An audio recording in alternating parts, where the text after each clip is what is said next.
kind of stuck here. The cops won't bother me. First crash.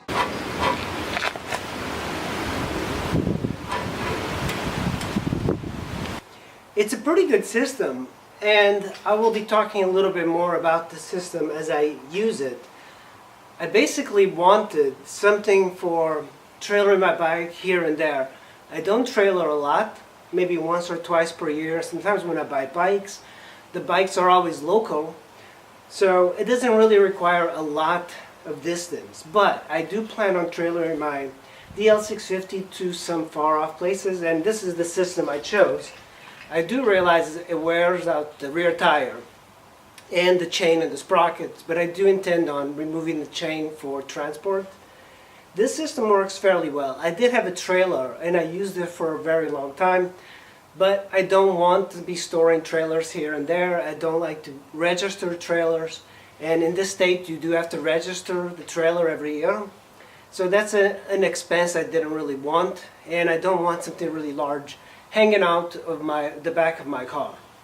This system is nice because it doesn't have a lot of weight on your hitch. The front wheel is on the hitch. There is some weight, but any car should be able to transport this.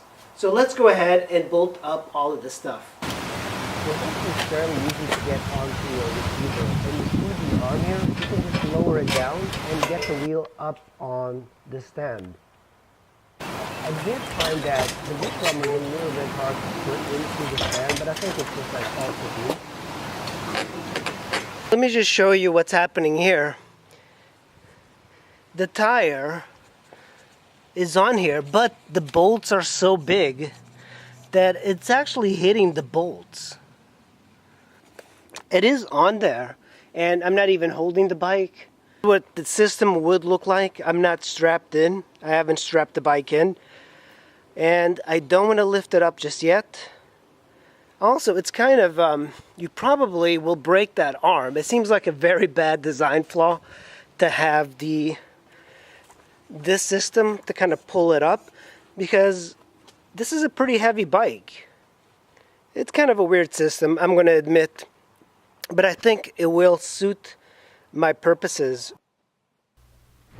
So what I did was I reversed the bolts so they go to the outside. That way there's a little bit more clearance, but I could also bend the steel out a little bit so the wheel fits a little bit better. But after I reversed the bolts, they did clear better and the tire does go through, but it's still not a perfect system, but nothing really is perfect. Getting the front wheel on there is a little tricky, but I think it's all technique and you will get used to it. So guys, by reversing these bolts so this part faces out, you have a lot more space to fit the tire, but that's still a very limited clearance. So now this is the part where you lift the bike up off the ground, and you can see I'm using a bar for leverage.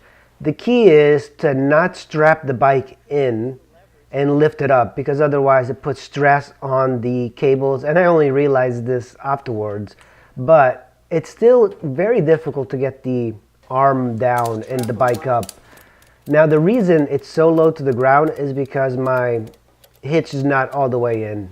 I'm going to remove it, because also keep in mind that I did not put this all the way in.